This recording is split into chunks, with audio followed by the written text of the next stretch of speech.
लहलहाती फसलों से धरती, हर चेहरे पर है मुस्कान, खुशहाल हुआ है अपना किसान, पंजाब किसान। पंजाब सरकार किसानों की बेहतरी के लिए प्रतिबद्ध है। खाद, बीज और बिजली की आपूर्ति से लेकर फसलों का उचित मूल्य सुनिश्चित करने तक हर जरूरी कदम उठाए जा रहे हैं ताकि किसानों को अधिक लाभ मिले।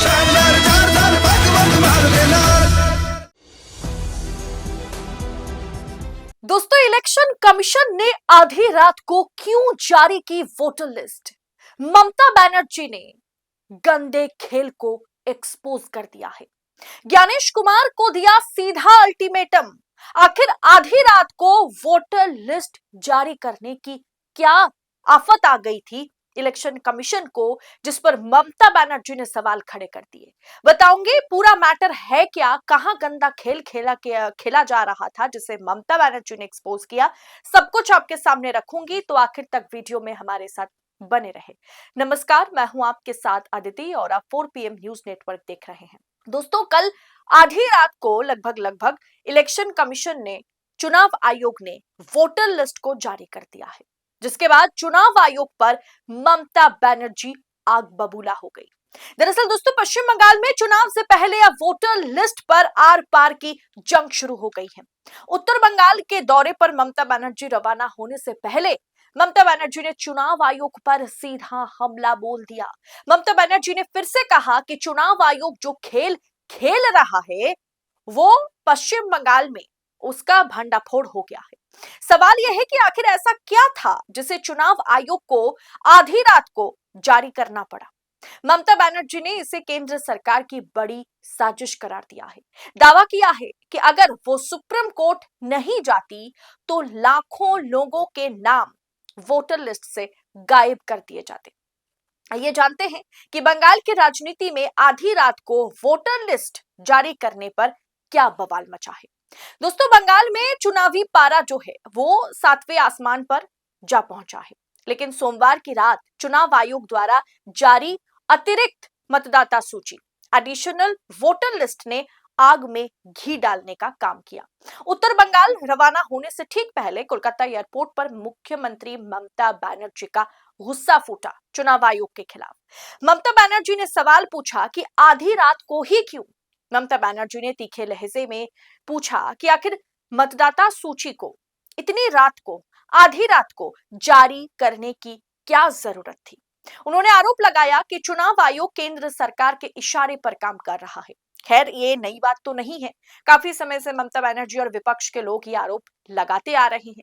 अब मुख्यमंत्री ने सवाल उठाया कि इस लिस्ट को अभी तक सार्वजनिक स्थानों पर क्यों नहीं लगाया गया है। दोस्तों, आज लोकतंत्र का चौथा स्तंभ जहां सत्ता के आगे नतमस्तक है, वहीं पर 4 PM बेबाक और बेखौफ पत्रकारिता को जिंदा रखने की पूरी कोशिश में जुटा हुआ है। हम पर मुकदमों से लेकर के चैनल बंद करने का भी दबाव बनाया जा रहा है, लेकिन हम हारेंगे नहीं। 4 PM पूछेगा सवाल सत्ता से। बस इस मुश्किल दौर में हमें आपकी सपोर्ट की जरूरत है। 4 PM को ज्यादा से ज्यादा ज्वाइन करें। ज्वाइन बटन को क्लिक करके आप हमें आर्थिक तौर पर 4 PM को, स्वतंत्र पत्रकारिता को मजबूत कर सकते हैं। उम्मीद है कि आपके सपोर्ट से ये जंग भी हम जीत जाएंगे। ममता बनर्जी ने इस पूरी प्रक्रिया को एक गहरा राजनीतिक षड्यंत्र बताते हुए कहा कि ये मेरी जीत से बौखलाए हुए हैं। भारतीय जनता पार्टी को बहुत अच्छे से मालूम है कि ममता बनर्जी इस बार चुनाव जीतने जा रही है और इसीलिए इन केन प्रकरण इस चुनाव को मैनिपुलेट करने की कोशिश की जा रही है। ममता बनर्जी ने कहा कि मैं सुप्रीम कोर्ट गई थी, इसीलिए कुछ नाम जो है वो वापस जुड़ पाए, वरना ये लोग लाखों मतदाताओं को उनके हक से वंचित कर देते। यानी चुनाव आयोग लाखों मतदाताओं को उसके जो अधिकार है, मताधिकार है, उससे वंचित करते। दरअसल दोस्तों, 28 फरवरी को जब चुनाव आयोग ने अंतिम मतदाता सूची जारी की थी तो उसमें 60 लाख लोगों के नाम विचाराधीन यानी अंडर रिव्यू रखे गए थे। ममता बनर्जी ने इसके खिलाफ मुख्य चुनाव आयुक्त ज्ञानेश कुमार को पत्र लिखा, सुप्रीम कोर्ट में मामला भी दर्ज कराया और सोमवार रात को चुनाव आयोग ने इनमें से करीब 28 लाख नामों का निपटारा करते हुए अतिरिक्त सूची, एडिशनल लिस्ट जो है उसे जारी किया है। ऊपर से राज्य के मुख्य निर्वाचन अधिकारी यानी chief electoral officer Manoj Agrawal ने इस पूरे मामले पर अपनी स्थिति स्पष्ट की है। उन्होंने कुछ ऐसा कह दिया जिसके चलते मुख्य चुनाव आयुक्त ज्ञानेश कुमार फंस गए। उन्होंने कहा कि कितने नाम काटे गए हैं, मतलब उनसे जब एक दिन पहले ये सवाल पूछा गया था तो उनका कहना था कि कितने नाम काटे जाएंगे इस पर हमें कुछ पता नहीं है, क्योंकि इसका मुख्य सर्वर जो है वो दिल्ली में है। अब दोस्तों, निपटारे के नाम के लिए 705 जज काम कर रहे हैं, ऐसा चीफ इलेक्टोरल ऑफिसर ने बताया था। उन्होंने बताया था कि पहली सूची में जितने भी नाम ई साइन होकर के आएंगे उन सभी को सार्वजनिक किया जाएगा। दोस्तों, पहले जब first voter list election commission ने जारी किया पश्चिम बंगाल में, उसमें 60 लाख लोगों को अंडर रिव्यू डाला गया था।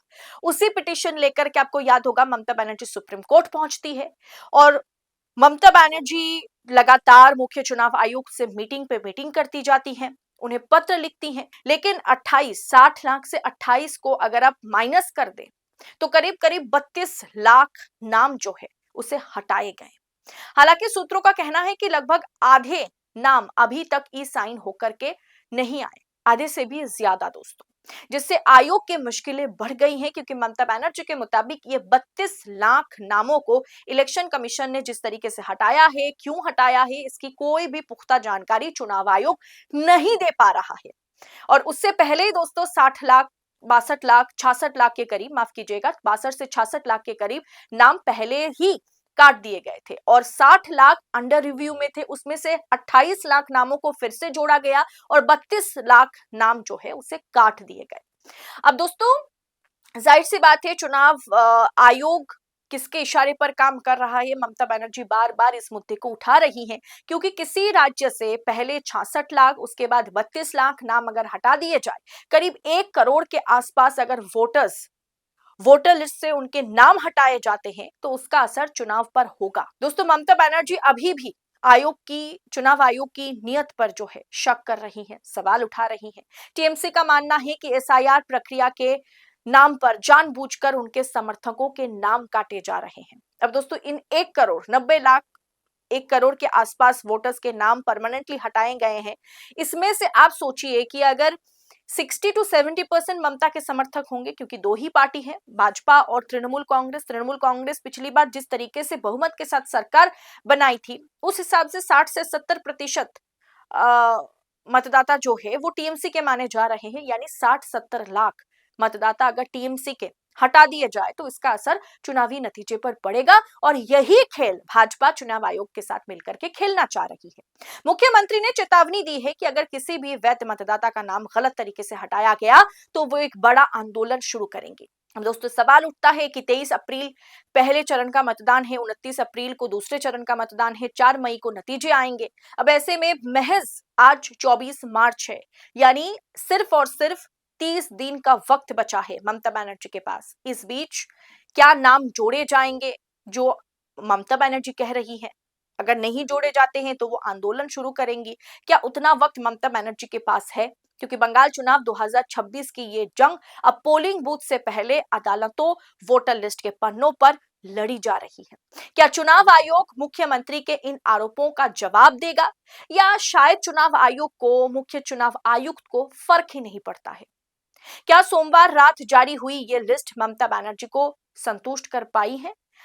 ये देखना दिलचस्प होगा। इसके अलावा आज ममता बनर्जी इलेक्शन कमीशन की लेटर पैड में भाजपा का चुनाव चिन्ह यानी कमल फूल क्यों है, लोटस का वो लोगो क्यों है, इस पर ममता बनर्जी ने सवाल उठाया।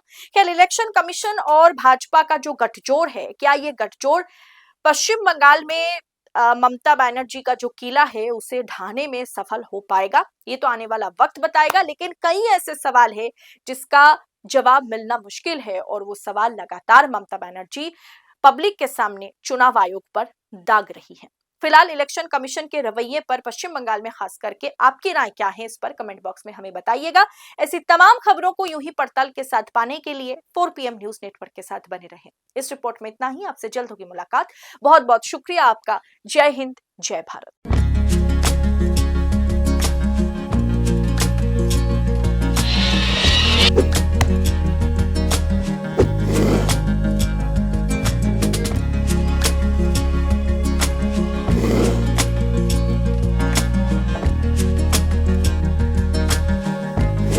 है।